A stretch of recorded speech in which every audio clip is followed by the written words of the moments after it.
Good morning. It's wet. It's very, very wet. Yesterday, that whole entire area down there was full of water. It's not anymore, which is a good thing. It means the water is getting away, but it's wet.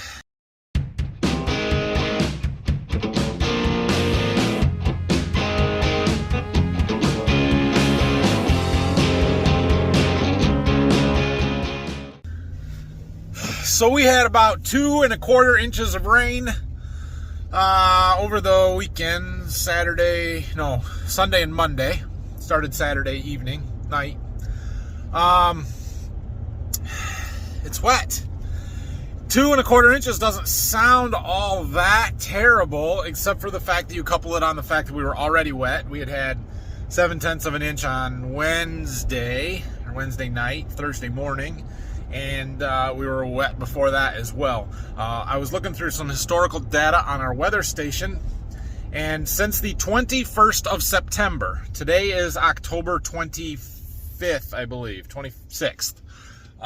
So in a month and 4 days, we have here at our farm in Waldron had 11 inches of rain, 10.9.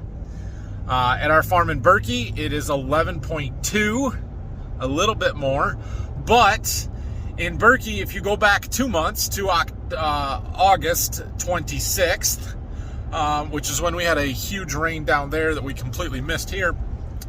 Berkey's 35 miles east of here. We've had 16 inches of rain, 16 inches even, since August 26th, so in 2 months. And that is a lot. I don't care where you are, who you are, that is a lot of rain to get in a very short amount of time. Like, that is almost half of our annual rainfall, or what we've had for the year, in the last 2 months. And it comes right in the middle of harvest, or as we're starting harvest, and it's just too wet to get in the fields and do anything. We do have a nice, beautiful, sunny day today. It is a little chilly at 45 degrees, and the sunshine is certainly helping. The problem is that it's cold, and we just don't get enough daylight hours to get things to really dry out. So it's going to be a while, I think, before we get back in the fields and can do any more harvest, because our ground is just too soft. We won't make it very far. That said, the ground will firm up. The tile are running. The stuff is draining. It is going to get better. It's just going to take a little bit of time. They are calling for more rain towards the end of the week, Thursday, Friday, Saturday. So we'll see. I don't know when or how long it's going to take, when we're going to get back in the fields. We'll see. So anyway, I am on my way into church. I've got that lighting project that I had been working on down there, and I've got a few more to change. So I'm going to go try and finish that up here this morning while I've got time to do it. And then this afternoon, we're going to look at some of the water laying everywhere and assess some stuff a little bit. And then I want to look at the combine, see if there's any 50-hour grease intervals that we need to do, and look at adjusting that grain tank sensor and just look things over a little bit. So that's the plan. I'll see you guys when I'm done at church here with these lights. Voila, the lights are done, finally. They look great. That was a big project. There's some soybeans underwater. Ouch. Our trees here finally have some really nice, pretty fall colors for the 3rd week of October. I guess we're about right on schedule. Okay, I made it back to the farm. We got our light project wrapped up there. We're gonna go through this combine just a little bit. I really don't think it needs much, if anything, but I thought I would look at the grease stickers and stuff. I wish these would open with one hand, but they don't, so hang on. So right here under all this dirt is the greasing instructions that looks identical to the one that was on the 680, but we'll clear it off and look at it.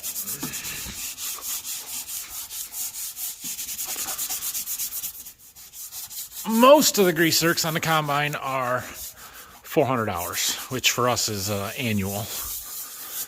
But there are a few, that one and that one, that are 50s, and I think there's one on the other side, or at least there was on the other combine.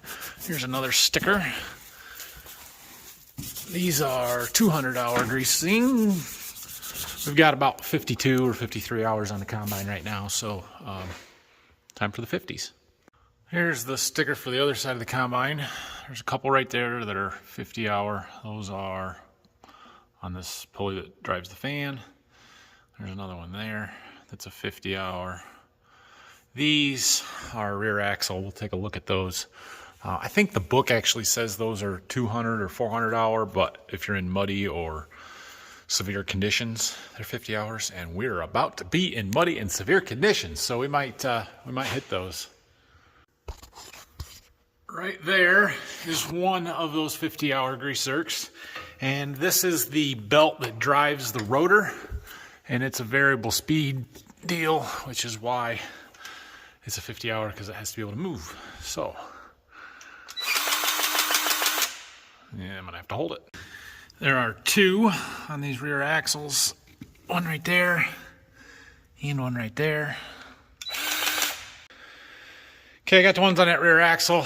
Now over here on the right hand side of the combine, we've got to do these on this fan drive.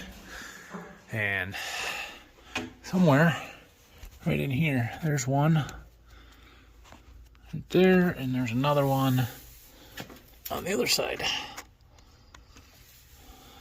It's there, I promise. So I'll get those real quick. And then the other one is on the front there, which is right there. Oh, right there. That one's even easy to get to. It's faced the right way. You will notice this other one here. That is on the final drive. It's in there behind the tire. It's almost impossible to get to, but we're gonna try. I can't show you, but I did get it on.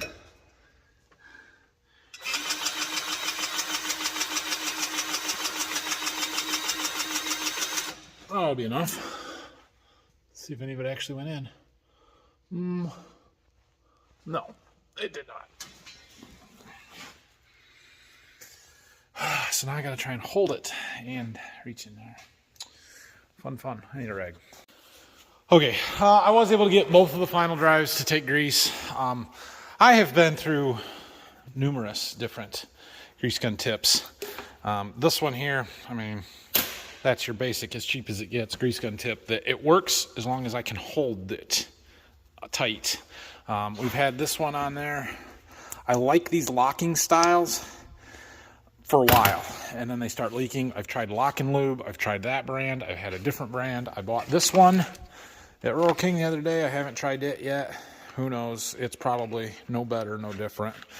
We'll try it, but this 6-pack of El Cheapos is what I got on there now, and they work. You have to be able to hold it. They don't lock on very good. I've tried the Unverco ones that I really like. They're just a different style of locking coupler, but after a while they all leak. Those locking ones are like $30 a piece or more, some of them, and gosh, they're expensive for no longer than they last. So back to the old El Cheapo model. They do okay. Oh yeah, there is one more 50-hour grease zerk that I need to get yet. It is the other side of that rotor drive. Climbing up this ladder with no hands is very difficult. Filming with one, carrying a grease gun in the other. That one you have to climb up here through the engine compartment to get to it. You gotta lift up this handrail. And then we climb up here and we open up the split. And we climb down there. And once we get down here, we kind of wiggle around until we find that grease zerk right there. Clean it off and get our grease gun.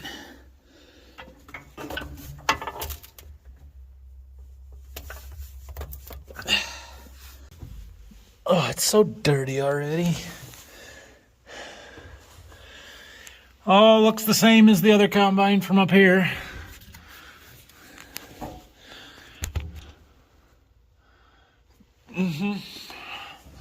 Slightly shinier paint. Still dirty. Tool alternators, all the same, all the same.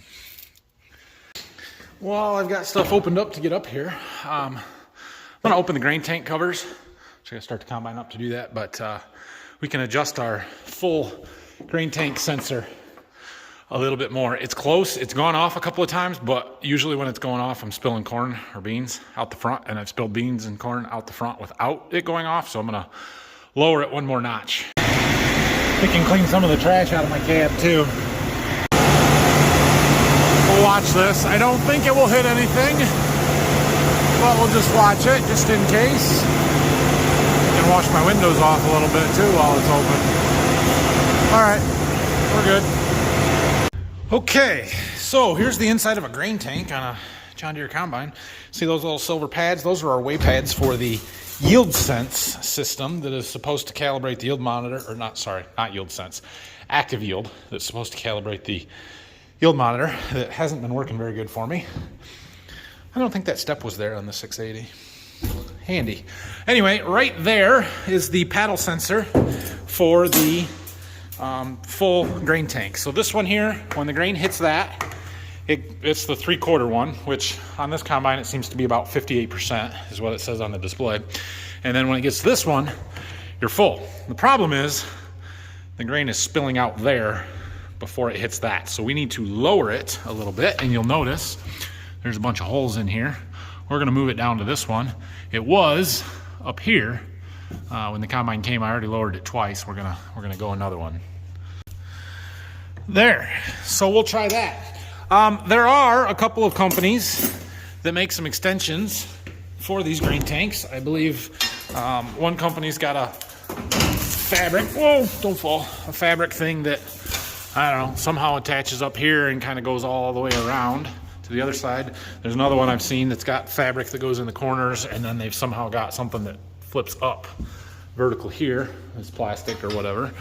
I really have no desire to do that, because just because I've overflowed this grain tank and made it full before doesn't mean that I wouldn't do it if we had more capacity. It just means I would have more in the combine before it overflowed, but it would still happen. So not really necessary. It's just these combines are already heavy, and you put 400 bushels of corn or wheat or beans up here and it's heavy, and adding 75 more bushels just makes it that much heavier and really unnecessary. So you'll notice this wire harness right here and a little bracket. That is for a camera to see in the grain tank, which will be super helpful. I have some cameras on their way, so hopefully we'll get those maybe by the end of the week and can get those installed here as well. But we'll see. Oh, also, occasionally I'll get a question, or I've gotten a couple times about how clean we need to clean the combine out when we switch from crop to crop. I don't really like switching back and forth a lot. We've done it a lot more this year than normal, but that's just the way the weather has dictated. But you can see there is a little bit of beans left in here. It's not a lot. It's not enough to worry about. So I really don't clean it out. We empty it, run everything until it's empty, and switch crops and go. It's not a big deal. It's a very, very small amount in the grand scheme of things compared to how much we're harvesting. And so when we switch from beans to corn, we sell a few beans for the corn price, and when we switch from corn to beans, we get to sell some corn for bean price, which is good. But really what happens is if they find that at the elevator, they just count it as FM and discount accordingly. I don't know that we've ever had an FM discount from corn in the beans or beans in the corn, so not something we worry about. In fact, there are times when we're running beans and we've still got wet corn that's going through the dryer. We're using the same leg at the same time. We're using it to fill the dryer, and in between times when it's filling the dryer, we'll switch it and empty a bean truck into the bean bin or something, and it switches right back and forth. It's not a big deal. Well, I wanted to come down here and check my trench and what I've got left to finish my conduit and stuff here, and we've got water. I pumped this out a couple of times yesterday, but clearly we've got some more water in there. Can you guys even see it? You probably can't, it's dark, but anyway, I got the pump in there. I need to stretch a cord out from my seed warehouse and get that pumped out. I'm waiting on one last piece to be able to connect this to the box. I've got everything else that I need. We're almost there. I should get the other piece tomorrow. It's a reducer bushing to go from 3-inch down to 2.5 because the conduit coming out of the box has to be 2.5. The stuff that we ran is 3-inch, and we got to connect them.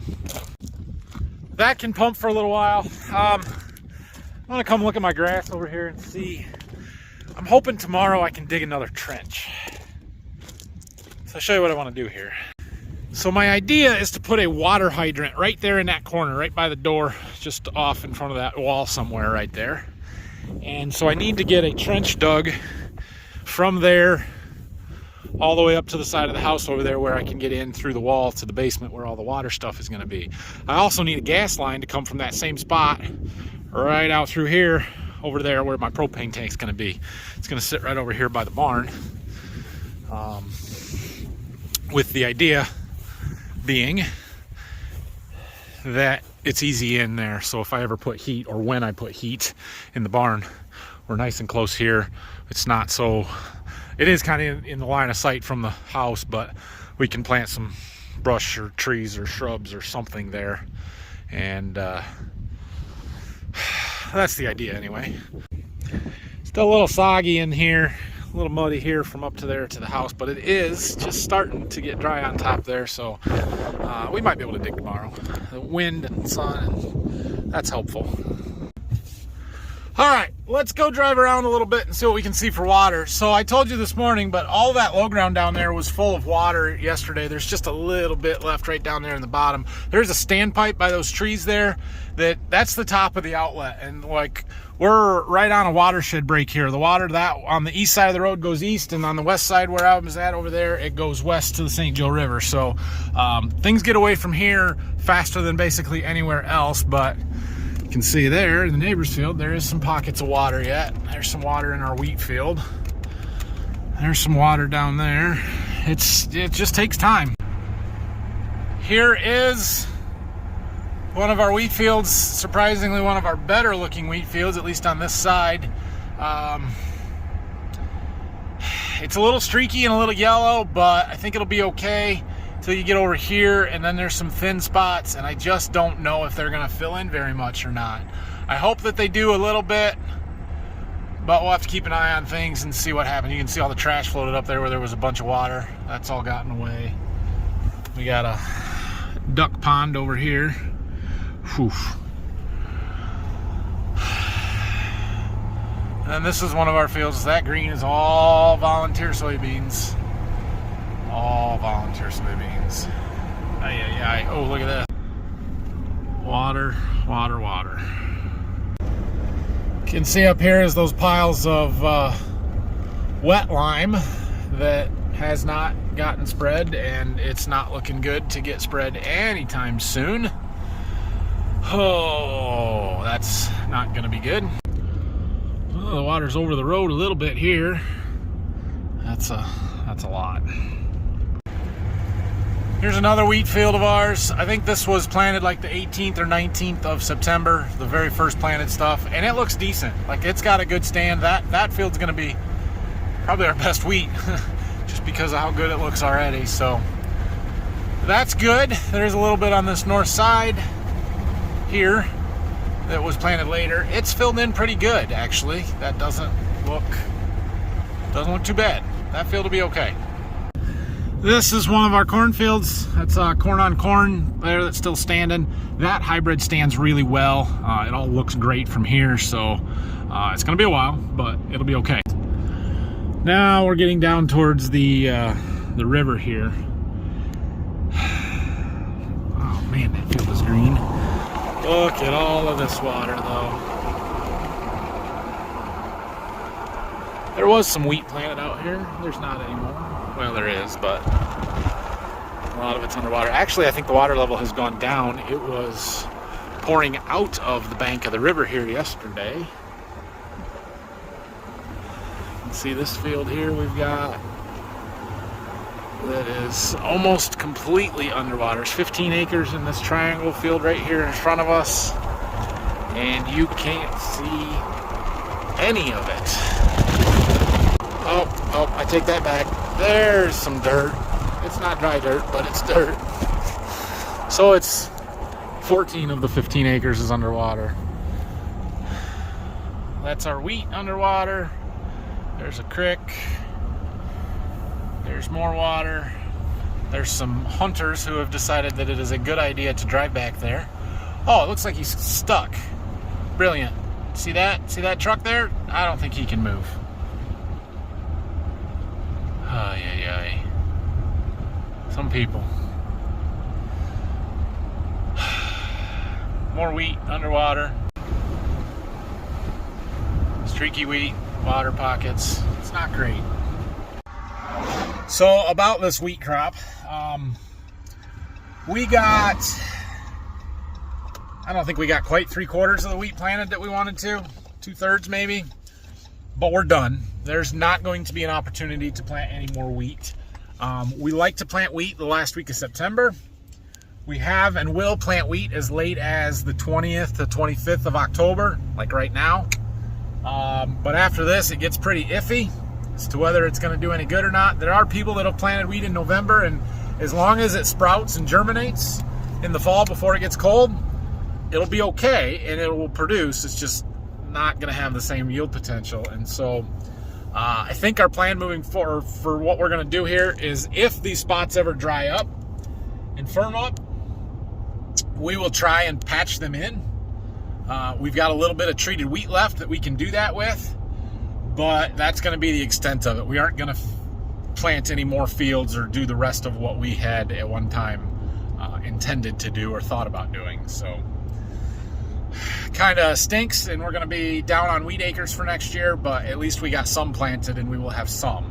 Now, that said, on fields like that one back there, or a couple of the other ones that we looked at where it's really streaky and there's big drowned out pockets, if it doesn't overwinter well and we don't get a chance to patch it back in, we could potentially tear it out in the spring and abandon the wheat crop and decide to plant corn or soybeans instead. So that's kind of to be determined yet. We won't know that until spring, but at least we have a shot at having some wheat. There are other people around that have not planted any wheat yet, and I don't know that they're going to get a chance to now. So most of those fields we were just looking at were to the west of our home farm. We're now north of the home farm. I was curious if the water had come out of the banks of the river up here. Also spots where we farm along the river, and it has not. Now, if you guys remember, been with me for what, a year and a half now, when we had our big flooding event in the spring of 2020, this whole field here was underwater as well. The river had come out up here. That's our cover crop. That's that oats and radish blend. It looks fantastic. It's got a nice dark green color to it. It's getting that chicken litter that we spread out there, capturing all those nutrients, saving them for next year. Got a good stand. It looks really good. There's one of our 4 bean fields that we've got left to do. I don't see much water out there, so that's a positive. There's nowhere to park trucks on this field though, and it's not exactly a dry field, so we'll see when we can get to it. I don't know. We've also got corn there, and basically anything you can see from right here is ours, and it's all got crops in it. Well, it's wet. We knew that. We verified that. It's what it is. I didn't even attempt to walk in any of the fields because there's no point. You're just going to get muddy. Anyway, I have to go. It's only 3:30, but I have parent-teacher conferences at school today. So I'm going to go figure out what my kids are doing wrong in school. No, I'm sure it'll be fine. But anyway, I got to go do that. So we're going to go there. And then I think we're going to come back out. I'm going to show my wife some stuff on the house. We sprayed a little bit of texture in some of the closets today, the drywall. So we're going to take a look at that. Maybe I'll give you guys an update when we're there. But otherwise, I'm going home afterwards. So, yeah. Oh, Dad stopped me as I was leaving, said you got a couple boxes. Look at that.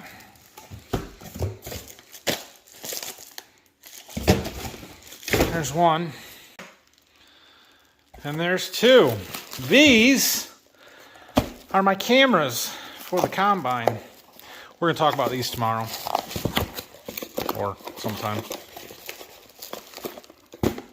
Yep. We got to talk about those, but we'll do it tomorrow. Okay, so I'm off to conferences. Couple of things. So tomorrow I've actually got my sales rep coming from Golden Harvest. We're going to go out and try and find a few guys, so I'll probably be doing that most of the day. If I get back in a decent time and it dries up enough, I might start digging a trench out here or working on that, or maybe we'll put those cameras on the combine and we'll do that project. I don't know. It depends on how much time I've got and what the weather forecast for Thursday looks like, because there is chances of rain towards the end of the week. Thursday, Friday, Saturday. If it's going to be late Thursday and we've got all day Thursday, we're going to try and get that trench dug as soon as we can and get that water line and gas line in. So anyway, that's beside the point. We'll see what the schedule is for tomorrow. I hope to make a video. I can't guarantee that I will if I'm on the road all day selling seed. That's what I'm trying to tell you. So anyway, thanks for watching. Have a great rest of your day. If you have any questions and comments, leave them down below, and we'll see you when we see you.